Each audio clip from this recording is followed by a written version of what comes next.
So, okay, in terms of the overall body of work, a lot of this is domestic, right? But let's look at the era as well, because they're also not playing the same game at the same time.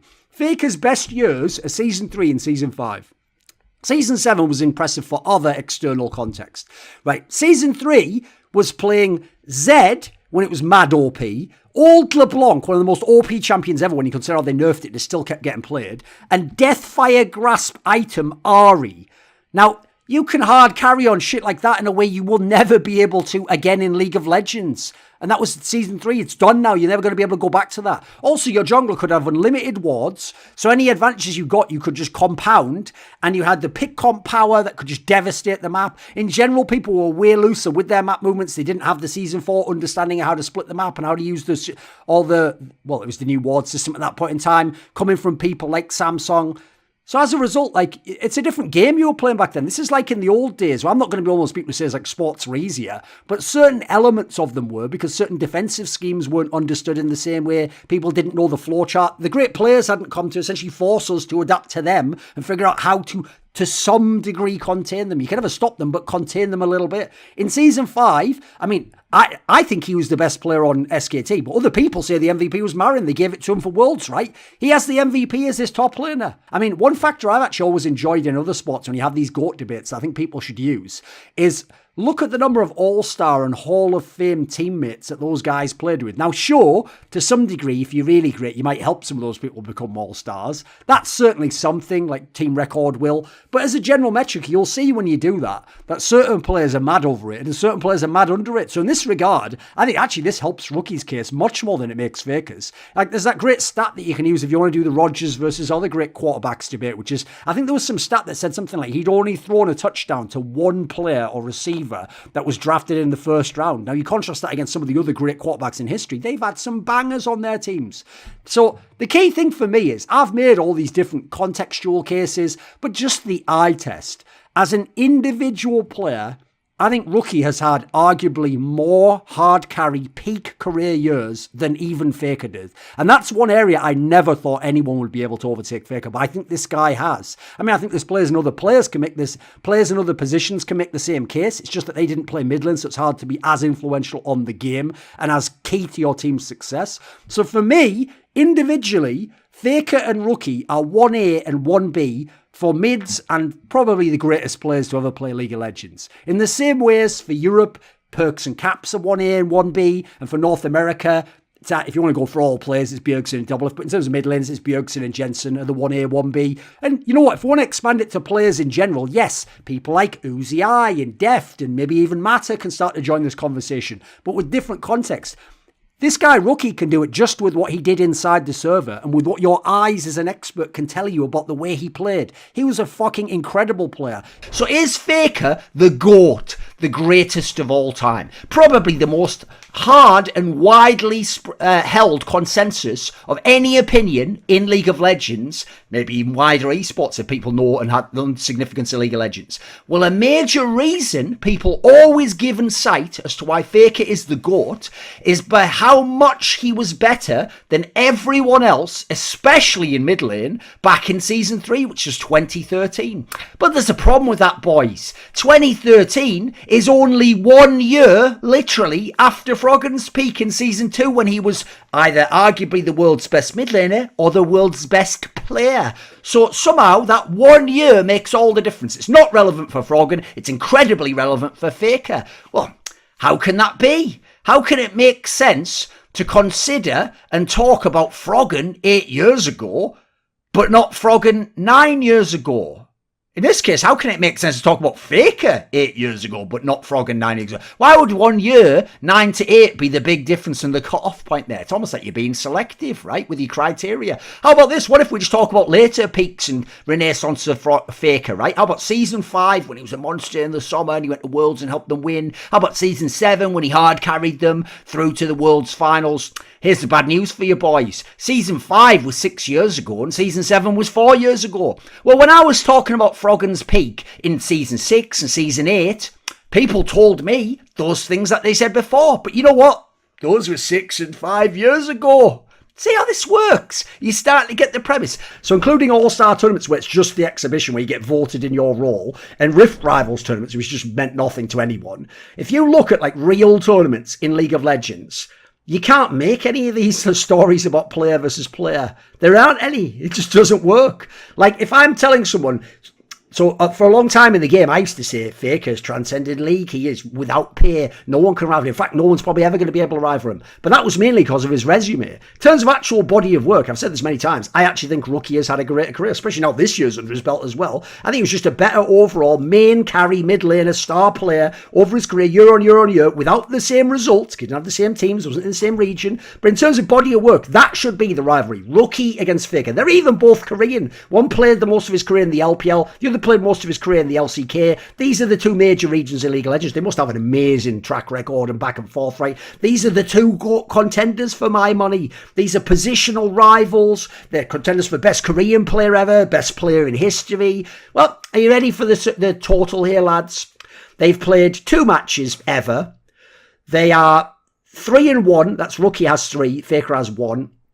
They split the Rookies, KT Arrows went 2-0 in OGN Spring 2014 when they were both in Korea. So by the way, if you take out the Korean part, this becomes one set of games and it is a 1-1 split at MSI 2019 between SKT, where Faker wasn't even at his prime then, and Rookie on IG when they were the reigning world champions. There would have only been 1 match ever. There's 2 because Rookie played in Korea previously in the past and was able to play him. What rivalry? Like, they've had a separate career. It's almost like Rally. You can judge them doing the same circuit, sort of, and then try and look at the time. But you can't have them directly battle each other, though. And this isn't like these are guys who've had no chances. Rookie's been to Worlds 3 times and MSI once. Faker's been to Worlds 7 times and MSI 6 times. But they never met. Or they almost never met. They never met at a Worlds, never met in a big playoff series. They haven't actually been able to battle much in their careers, yet they're the 2 greatest players of all time. So then consider Faker and Rookie. If I look at years where they never played, but they were among the players in this mix of them, could be top players in the world. So they did nothing together in 2015, didn't ever meet in 2016, didn't meet in 2017, didn't meet in 2018, didn't meet in 2020, didn't meet in 2021, didn't meet yet in 2022. Guys, that's 7 years. And then we're supposed to go to people in other games and go, hey, enjoy the history of League. These are the 2 greatest players. Almost never fucking played. All right, well, they're not good. No, they were mega amazing in their regions. Like, give me a break. Kerrier was the most influential player for the tournament because of what he did to the actual draft. You can say all you like about Faker and how he played the Azir vs Zori matchup. Yeah, he played it well. And he crucially was using the ult of Azir more than like, it wasn't like the Azir champion was just dominating the game. He was finding his spots. But at the end of the day, Kerrier warps the draft, giving you draft edges. Zeus outplays everyone at top lane. Gumayushi arguably was the best ADC in the tournament. And then Orna actually didn't really choke and had a couple of big games. So Faker was good, but he wasn't even close to the best player on his team for my money. Faker had some good players and crucially some clutch players. Like he has the signature player of the tournament. But let's be real. If you're a T1 and a Faker fan, do you just hate reality or something? Faker hasn't done this for years. The last time there was an international final where Faker was clutch was like, in theory, 2017, but even he couldn't do anything in that final. He was more clutch before the playoffs and that. Like, you'd have to go back to like season 6 or go to some of the MSIs or something, right, to find Faker being clutch. He just hasn't done this in the big finals. Then let's consider one of the reasons it was shit for mids and why they weren't having too much impact is it's a fucking Orianna and a Azir meta. The most famously boring mage mid lane matchups of all time, where you don't get like a Silas or a fucking Akali or something to just pop off and go all over the game and be a fucking god. This tournament was about top laners and ADCs. That's why most of the actual plays you look at that people are talking about is like, wow, look at how Gumayushi did in lane against Ruler. Oh my God, look at how Zeus performed against Bin and the Shy and all the great top laners. Zika, all of them, all monsters. 369, he outperformed everyone. He wasn't the best mid laner this year. Naito Chovy was. He wasn't the best mid laner in LCK this year. Chovy was. Now, here's the other reason why this is egregious. Because as I kept mentioning it, it's the reason I kept emphasizing it. It's not even that it's just he's League of Legends Player of the Year. He's PC Player of the Year. The reason that is gross is most of you don't fucking watch any other games. You don't know who plays for Gaming Gladiators who almost did a Grand Slam themselves in Dota 2. You don't know who plays for Team Spirit who just won the second fucking TI. You don't know what fucking Vitality is like in CS. You don't know what FaZe Clan is like, who won a Grand Slam, and then in CS2 have won like 3 tournaments in a row, made the final of another one. You don't know this shit, so how the fuck could you know who the PC player of the year is, you idiot? That would be like you only watch the NBA, and then you just decide, I'll actually use a good example. You just decide LeBron's the best. He's not. He hasn't been the best for years. You decide LeBron's the best basketball player, so you want him to win Sportsman of the Year in America in we'll just say it in America, in 2023. So now, you don't know anything about the NHL. You don't follow the NFL. Doesn't matter how good any of those players are, they aren't allowed to win because you've watched one game and you just decided your guy's good. Or go on the criteria, if I just want the playmaker or I want the guy who controls the team. Yeah, you can go on that angle and say, you can argue, I wouldn't agree. I wouldn't even have him top 3, but you could make that argument that, for that reason, Faker's like the most important and therefore my player of the year. So essentially you're going with like a Doinby or Zhao Hu-esque angle. Other players very famous for being the shot caller and being people who use the other teammates in there and the other teammates aren't as good without them and don't win without them. But even then, they have a better case in their years when they didn't win these awards, by the way, than Faker does this year. Because Doinby, if you remember, the year he won Worlds, he was also the MVP of Spring and he won LPL Summer. That's already way better than what Faker did this year. Then how about when Zhao Hu in 2021 role swapped to top lane and as a rookie top laner won the fucking LPL, won MSI over Faker, and then was just mega shot calling his way around the game in an insane way with like a dodgy ass mid and a fucking some questionable teammates in certain other roles as well. They didn't get to be it. You know why? Because they don't have the mystique and the narrative of Faker. And that's all you guys are going off. You essentially, let's be real, you just love Faker. You just love Faker and worship him. This is why I know whether there is a God or not, humans have to have a God. Because if you don't have a God to put in that hole in your brain, you take a bloody player, a fucking athlete, a singer, a politician, an author, a fucking fictional character, and you just put them as your God and worship them. And how do you treat people when you worship something who are heretical, who blaspheme? Oh, we got to destroy them. We got to get a fucking mob. We got to fucking kill them. They must hate our God. They don't follow the faith. They are impure. Heretics, cleanse them all. That's who you are. You're all on some fucking messed up T1 Torquemada shit. We're talking about longevity in the context of being an elite player, either at your position, which there's a bit more sparing, or most crucially, as in the case of Faker being the GOAT, it has to be as an elite player in the world. We're talking like top 5 player in the world material, not your position in the world. So that is a big deal too, position versus world. And then also, it's not about simply playing a long time or just being vaguely relevant or being on a relevant team that wins, but you aren't the bus driver. This is one of those discussions about being the bus driver, and when you're talking about being the GOAT, you mean you're the main bus driver. You're the main reason you win. You're the main carry. You're the main person you play through. You put the draft to. You carry the games. Everything goes through you. You make the plays. You dominate the opposing star player. In those contexts, Faker hasn't been Faker for about 7 years, by the way. But finals isn't everything. The problem you have is this. If someone's amazing but doesn't do it in the finals, they're still amazing. If someone's not amazing and only does it in the finals, they're not amazing. Do you understand the difference? If you don't, you're lost, so I don't need to discuss it with you.